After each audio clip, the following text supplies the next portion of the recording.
கருடனை தவிர பார்க்குற பருந்தெல்லாம் நம்ம கள்ளப்பருந்துன்னு தான் சொல்லிக்கிட்டு இருக்கோம். ஐரோப்பால இருந்து குளிர்காலத்துல வலசை வர்ற சேற்றுப்பூனை பருந்துங்கிற இவனை பத்தி எனக்கு கொஞ்சம் வருடமா தான் தெரியும்.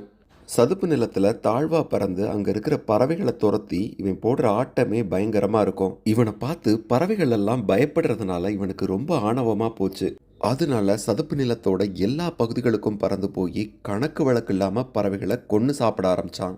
இவன் மட்டும் இல்ல, இவனோட குடும்ப உறுப்பினர்களும் இப்படிதான். தமிழ்நாட்டோட பல்வேறு பகுதிகளில் நீர்வாழ் பறவைகளை தாழ்வா பறந்து பறந்து அடிச்சு சாப்பிடுவாங்க. இவன் ஒரு கட்டத்துல தன்னை ஒரு பேரரசராகவே நினைச்சுக்க ஆரம்பிச்சிட்டான். அன்னைக்கு அந்த நத்தை குத்தி நாரை உடம்பு சரியில்லாததுனால தன்னோட கூட்டத்தோட சேர்ந்து உணவு தேடுறதுக்கு போகல. அதனால ஒரு முள் மரத்து மேல தனியா உட்கார்ந்துட்டு இருந்தா. எதிர்பாராத சமயத்துல பின்னாடி இருந்து பறந்து வந்து வேகமா அவளை கீழே தள்ளி விட்டுட்டான். தூரமா இருந்து நான் அந்த சம்பவத்தை பார்த்துட்டு இருந்ததுனால புல்வெளிக்குள்ள என்ன நடக்குதுன்னு எனக்கு தெரியல. ஆனா இவன் மட்டும் மேலையும் கீழையுமா போயிட்டு போயிட்டு வந்துட்டு இருந்தான். கொஞ்ச நேரமா நத்தை குத்தி நிறைய காணல. இவன் மட்டும் அங்கே ஏதோ பண்ணிக்கிட்டே இருந்தான். நானும் அவ கதையை முடிச்சிட்டான்னு தான் நினைச்சேன்.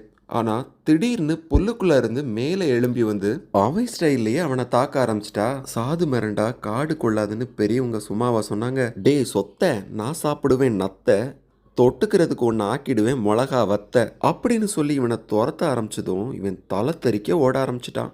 அதான் மக்களே, நம்ம எப்பவும் அதிகமாக ஆணவத்தில் ஆடவும் கூடாது, யாரையும் குறைச்சி எடை போடவும் கூடாது. அதே மாதிரி அளவுக்கு அதிகமாக இந்த மாதிரி ஆசைப்பட்டு வெறியாட்டம் போடக்கூடாது.